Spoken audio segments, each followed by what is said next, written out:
Hey guys, so today we're going to sort of introduce ourselves to Adobe Photoshop. We're going to start off with something real simple, just creating a simple page layout using some of the photos that we've taken. And hopefully we will have 4 photos that are comparable in framing but differ in things like our f-stop and our shutter speed. So let's start off by making sure we have the files that we need.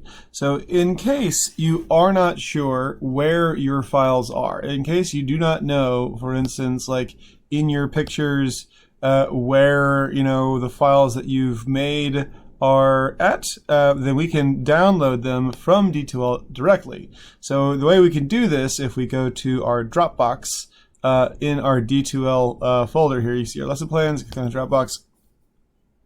We actually find the completion status here, the announcement. If we click on this right here, it should take us, for whatever submission you did, it should take us to your submissions, and you would be able to download these here. Now, let me just sort of show you an example here. I'm going to go over here to my AV Technology and Film Dropbox. So in this case, pretend that we're back on, that we're still, oh goodness, alarm went off.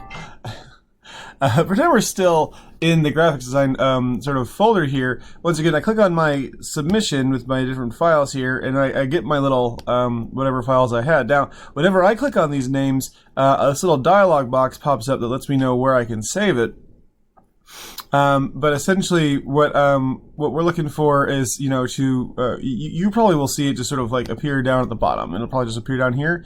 And if you click on like Show in Folder, it'll probably show you that it's under your downloads.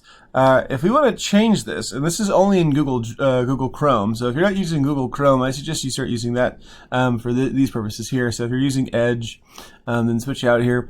You click on these 3 little dots up here. You might have a different little symbol, have a little like orange like circle over here, and then find your settings. And if you go to your settings, you can scroll down to the bottom of this screen here and find your advanced settings. And you can find your settings that involve your surface, like it's just, you'll find where your downloads go. And if you click on change, it'll give you an opportunity to, like, say for instance, choose like pictures, maybe a folder that you created called graphic design. And you can select that folder, but I would say the most important thing is to have this little option here checked where it says ask where to save each file before downloading, and that way it'll sort of prompt you with a choice here. And so once again, you click on the folder and it should pop up. And in this case, you see it's popped up with graphic design, and so I can just press save, for whatever file I want, and then I can just kind of use those. So in lieu of that, I'm going to choose some photos that I took earlier. So just you can choose the 4 photos that you took earlier. So I'm going to choose these photos I took, of my family on this past Christmas here, because those happen to be photos that I've got here. So I'll just be working with these. Obviously, you'll be working with 4 photos that you took. So let's open up Photoshop. Photoshop is hanging out on your desktop under the folder that's called AV Lab Icons. So if you find the AV Lab icons, towards the bottom of the list, you'll see a thing that says Photoshop shortcut. And you might not see a screen like this because you don't have any recent files. Maybe your recent files are kind of hanging out. But this little splash page might show up. It might not. If it doesn't show up, then it's okay. But you should see an option to create a new file. If you don't, then after a second, you should be able to go to File, New. So I'm just going to go Create New. And then we're given this little sort of dialog box that explains the various things that we can use, the various options we can use. We'll get into all these different things later here, but the idea is that we have recent, as in like the different sort of like canvases, shall we say, that have been set up. We have things that templates we've saved, classic photograph landscapes that are usually measured in inches, classic paper sizes, so letter being 8.5 by 11 inches, legal being a little bit taller, tabloid being like 2 8.5 by 11 pieces of paper, and then A4 and A6, all these various things being European sizes, because Photoshop is a pretty international thing. Art and illustration is a little bit different, and we'll kind of get into all that. Web, classic sizes that are measured in pixels with sort of low resolution for web design. Mobile devices give you sort of, I think not so recent, I think it ends with iPhone 6. But it gives you the general size of various mobile devices that you can use. And then finally, film and video just explains, it has different like classic, movie screen sizes. Like this is HD 1920 by 1080. But let's go over here to print, and let's choose legal this time. So we'll have like a little extra room, and we'll have just like a sort of a long piece of paper. It's like 3 inches longer than your normal piece of paper. So when you do that, you might not see precisely what I see, but if I were to go to Window, Workspace, and I'm going to just reset my workspace, now we're probably looking at the same thing here. So essentially, the workspace is basically how various tools and sort of docking paths have been arranged. Now let's take a look at kind of what we got here. Obviously, we've got our little menu bar. This is generally speaking pretty standard file where you have things like save. We've got edit, things like undo and redo, copy and paste.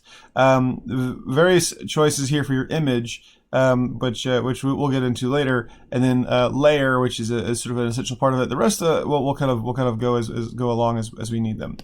Over here we've got our basic tools, which we'll be using several today, and then over here we've got sort of a series of docks that have things like our colors, where we can choose what color, like maybe our text or things will be. Libraries, where we can access some of the interesting things that Adobe has, and then this right here, our big important one, the layers menu. So I'm actually going to go ahead and I'm going to right click, I'm going to close this tab group here. I'm going to close my library tab group as well. I'll keep my layers open so I can see that. Now, layers are interesting. The way that Photoshop works, and we'll just real quick do an experiment. If you go over here to the edge and you find this little paintbrush icon, this is brush tool, you click on that, and I'll keep my my brush tool sort of black here. If you look at this little icon here, you can switch back and forth between black and white. I'll just choose black for now. And if you look at the top, you should see a little number that indicates how big your brush is, and you can change the size over here, and you can sort of maneuver with your mouse and draw a little thing. Now this right here, by virtue of drawing on the background, essentially we can't really do a whole lot with this. However, I'm going to Control Z undo this. If we go down here to the bottom of our layers dock and we find what looks like this little piece of paper with a little corner attached to it, I can just click on there, make a new layer, and I can sort of draw here, and then I can go over here to my move tool, this little move tool here, this little cross with some arrowheads, and I can pick that up and I can move that around. That's the big magic of layers. If I make a new layer and say, for instance, change the color, if I click on the little black square here, change the color to red, I can once again get my brush tool, I'll press B on the keyboard, click on layer 2 here, make sure I've got the right layer selected. I can once again draw these around, draw some squiggles here, and again, clicking on my little move tool or pressing V on the keyboard, I can move these around. So layers work much the same way. Pretend as if maybe you were like stacking up large glass sort of plates, or even like pieces of like a transparency film for overhead projector or something. You can select them at the same time. You can move them at the same time, and you can actually change their order. If I were to grab layer 2 over here on the side and sort of pull it down, so it's on top over here, and the red's on the bottom. The idea with layers, once again, is that we're looking down, we can kind of see how they overlap. We're looking on the little layers menu here, and we can see kind of like a side view of them, how they stack up. All right, so I'm going to click on both of these layers here, and I'm just going to press this little trash can icon and get rid of these. and I'm going to locate my files. Now, you probably made a little folder where you downloaded your pictures here. So I've got 4 pictures, maybe in particular, that I want to use. What I want to do is there's several different ways I can introduce this picture here. So if I were to, for instance, go to view and then maybe like extra large icons, and I'm going to find 4 pictures that are all the same, kind of like even things. So I'll grab this picture of this train here, and let's pull this down. Okay, so here's a picture of this, me and this is my my son and his grandmother, and I'll just put that there, and I can actually resize this by looking at these little transform controls on the side, and I can just sort of shrink this down a little bit. And as I shrink it down, notice that I can squish it down or I can stretch it out. If I hold down the Shift key, it's going to keep its proportions. So whenever you resize things, you always want to make sure you press the Shift key in order to keep the sizes. Now I'm going to shrink this down to, say, about maybe 3.5 inches wide. So kind of watch the little thing there to make sure it's about 3.5 inches wide. And if I wanted to, what I could do is I could go over here to width, and I could make sure this is this little W here, and I could put 3.5. And then just press enter, and then now it's like exactly 3.5 inches. And then once I do that, I need to place the file. So once I place the file, you hit this little thing here. So we can kind of move this around. So I'll move this around over here, and I'll just leave it there for now. And the next thing I can do to introduce images, I can go to File, Place, Embedded, and I can go back to my pictures, and I can find that file that I used, and I can grab another picture. And once again, I can kind of like maneuver it down. I can sort of grab this and hold down Shift and shrink it. And what's neat is that you can actually kind of maneuver them, kind of on top of one another, and they'll actually kind of let you know when you've reached the same size. These little magenta lines will pop up to let you know that you've sort of resized this to be about the same size. So I'll just leave this there, and I'll add one more photo, or 2 more photos here. And another way you can do this is if, like, for instance, you have your pictures here. So these are pictures that I took. So with this is my my niece here, and this is my son here. And so I just hold down Control, and I'll click these 2. I can drag them in at the same time. And then what we can do is one at a time. It'll give you the option of resizing them. So I'll just sort of resize this one, making sure this is about 3.5 inches. And I'll press Enter. And then the next one pops up, and I can resize this one as well. Okay, so I want to make sure that I have those pictures located in my File Explorer, because I want to be able to open them up here and look at them in a second. So let me just make sure this is 3. So I'll just say this is 3.5. That's fine. Okay, great. Okay, cool. All right, so I'm going to kind of maneuver these into kind of an order that sort of seems like they're just about the same distance apart. Now, what's cool about Photoshop CC is that it'll actually let you know when things are about the same distance apart. So in this case, they're all about the same distance apart. Every time I move this, you notice that this little magenta line pops up. Oh, you got them all about ½ an inch away. So I might even spread this out a little bit further. Okay, 1.53 inches. I'm just going to see if I can spread them out a little bit. 0.5. 0.5. Okay, great. And then we'll just kind of pull them all down a little bit. All right, so I'm just trying to make a kind of even gap on both the top and the bottom here. All right, so once again, we got 4 photos kind of lined up side by side, and then I'm going to, over here, get this little letter T, click on that, and that's going to take us. Now notice over here we've got 4 new layers. Each one of these pictures is 4 new layer, and when I click my text tool, depending on where I place which layer I select, if I click on this text tool, a new layer is going to pop up right above that layer that I've selected. So here I've got a text called Bison, and it's really, really tiny, so it's like size 2 font. So I'm going to change this font to like, say, 72 font, and I'll just say photo spread 1. So I'm going to have that be very, very large and put that up, make sure that's lined up with the pictures here.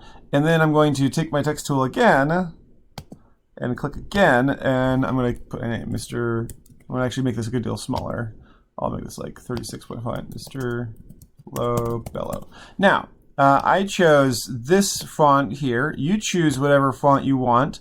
I'm going to just go ahead and ask that you choose, or I'm going to require that you choose a different font besides like the Adobe Kazlan kind of main, like sort of shall we say default font. Make sure we choose something different besides the default. Okay, so once again, we want to make sure we can see these pictures here. So I'm going to find each of these pictures, and I'm going to open them up inside the File Explorer, inside this. So I'm going to find this first picture here, and I'm going to just open this up, and I'll kind of minimize it here. And what we'll do is we will right-click on it, and we'll say File Info. So I'm going to see, I've got several things kind of happening here. I'm going to find these three, these four, shall we say, pieces of information, and I'm gonna jot these down for each picture here. So go over to your Photoshop document here, and once again, grab that text tool, and we're just gonna click and drag and make a little box for our text box here, and the text box is gonna say. Let me just make sure it's aligned to the left up here. So we look up here, we can find little paragraph alignment tools. And I'm going to say, let's find, I'll pull this down to like, say for instance, like 18-point font, so smaller. So we'll call this shutter speed. We'll put our f-stop, ISO. I'll put a little colon next to each one. And then I'll put focal length. So focal length has more to do with where the focus is in how it compares to the like actual sensor here. So in this picture here, my shutter speed was 1 over 6400, so it was 640 to 1/640th of a second. My f-stop was, let's see here, f3.5, so I'll put f and then slash 3.5, and then for my ISO I'll put 1600. I guess it was cloudy that day. And for focal length I'll put 18 millimeters, which basically means I had my short lens zoomed all the way out because I wanted to capture as much as I possibly could with that train there. So I want to make sure that train works. So I want to sort of, with my text tool still selected, you can sort of constrain the size of your text box. And I'm going to do that just so I can have some of the sort of white space that's on the bottom and side of this text box kind of constrained here. So with my move tool, what's cool about this is I can actually kind of center this with the photo just by virtue of having it kind of hanging out here. I might actually make it a little bit bigger. If I make this bigger with my move tool, it actually will increase the size of the font. It won't just sort of increase the size of the thing. So I'll just kind of pull this through here. So that's good. And I'll want to make sure I've got this. So if I press the T on the keyboard text and I just click inside of it, it'll tell me that I've got 28-point font, which is fine. That's okay. And then okay, so great. So now we've got this. Now if you see right here, we've got a new text box. If I were to sort of like, oh, just by the way, we have these little eyeball icons. I click on those, they disappear and stuff. Not super important, we'll call it at this point.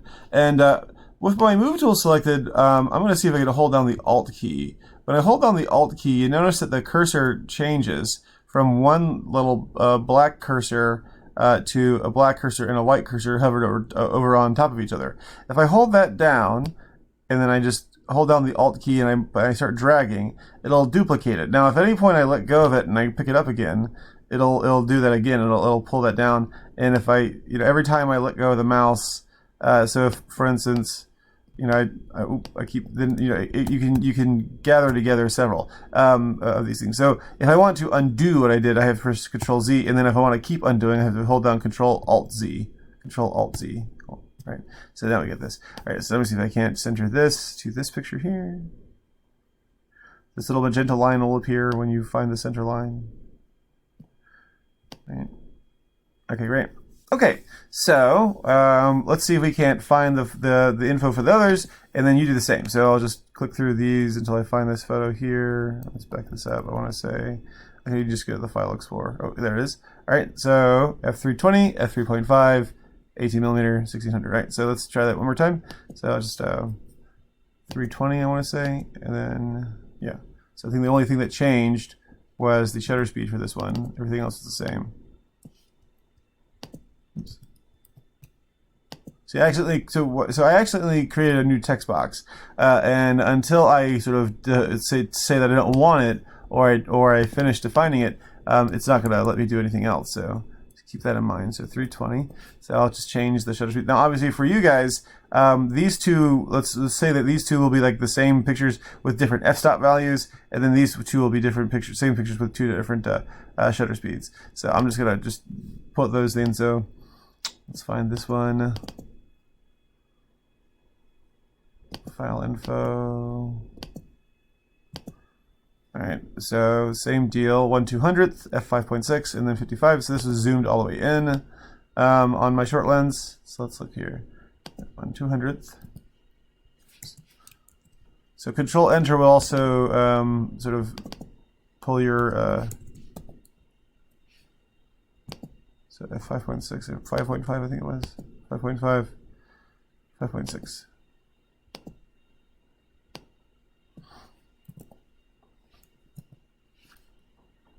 And ISO was 6400. So in this case, I think this is probably about the lowest it could go. Then focal length 55. If I had, for instance, zoomed all the way out, I could probably have made my f-stop a little bit lower and maybe put my ISO up a little bit higher, or I could even have slowed my shutter speed down to kind of allow for a you know, a lower ISO. But this is a little 2-year-old, so she was moving around a lot. And then the last picture of my son here. Let's see if I can't find this one. There it is. Okay, and once again, we'll just right-click, File Info, and then we'll see, okay, 1/100th, 5.6, 55 millimeters. So the same deal as before. Let's say, Control Enter. 1/100th, 5.6. ISO was 6400.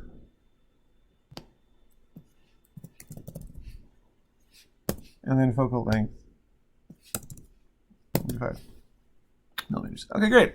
So we should have, at this point, we should have 4 photos. We should have 4 text boxes. And so if we go over here, we can, or five at least. So we have our background, we have our different photos that we've placed, and we have our different text boxes that we've placed as well. So all those things should be visible in your layers dialog over here, your layers window, and then we should have them pretty visible over here. Now, if I wanted to, I could kind of go through and I could kind of detect like where my margins were. So for instance, right now it looks as if I were to kind of hover over my rulers, if you don't see these rulers, you can go to View and make sure Rulers is checked. And if Rulers is checked, then you should show these rulers. If you click on the ruler, you can kind of like drag in what we call a guide. So in this case, it says it's x320, so it's 0.302 inches. So I could do the same thing. I could drag this down until I find 0.320 inches. Okay, and then from there I can kind of drag a photo spread 1 up until it reaches that, and then kind of put this like a little more in the middle. All right, good. And let's drag this all the way down. So this is like 14 inches, and if I want, like, say, was it 680, I guess?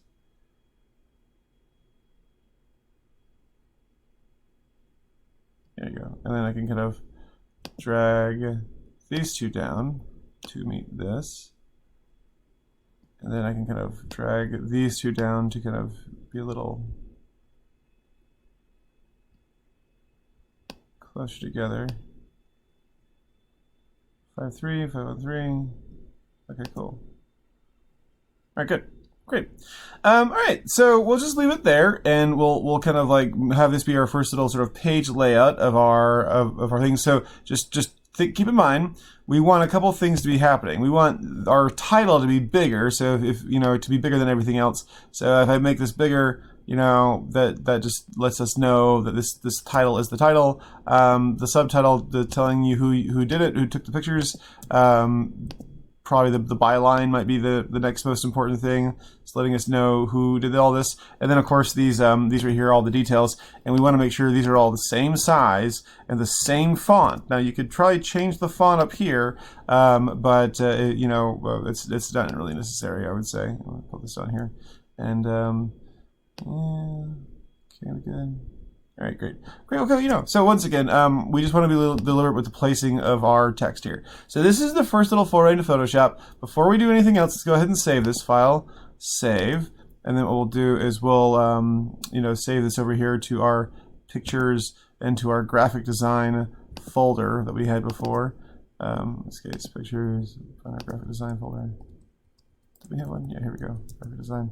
And then we'll just call this photo spread 1, and then we'll press save, and then it'll save it. Give us some Photoshop format options. Just make sure you maximize compatibility. Basically means that you can like open this in a variety of programs, and then what we'll do is we'll save it as a picture, and we'll go down here to save as, and we'll change this from a save as type Photoshop file to a JPEG. Make sure you use JPEG, not JPEG stereo or JPEG large, and then once again photo spread 1, press save. And always use the sort of maximum, this little JPEG options, the maximum quality, and keep it at baseline, and then we'll just press OK. Now, when we go over to our pictures and we find our graphic design, we'll find we've got this. We find we have our Photoshop file, and we've got our photo spread. Now, if you were to, once again, this is under your pictures. So if you were to go to this, one of your say thin clients or Chromebook, you might be able to, you'd probably be able to see the photo spread by virtue of seeing this on your server. But if you were to, say for instance, go to this document here and just try to open this, then you probably wouldn't be able to open it because you don't have the programs you know, assigned there. In fact, you probably wouldn't even see the little icon. So yeah, once again, this is just our first little foray. Let's go ahead and turn in the JPEG version of your Photoshop document, so that way it's visible in the browser for me, and I'll see whether or not we've, you know, kind of effectively gotten our pictures taken here. All right, well, very cool. So can't wait to see you guys produce. See you in class.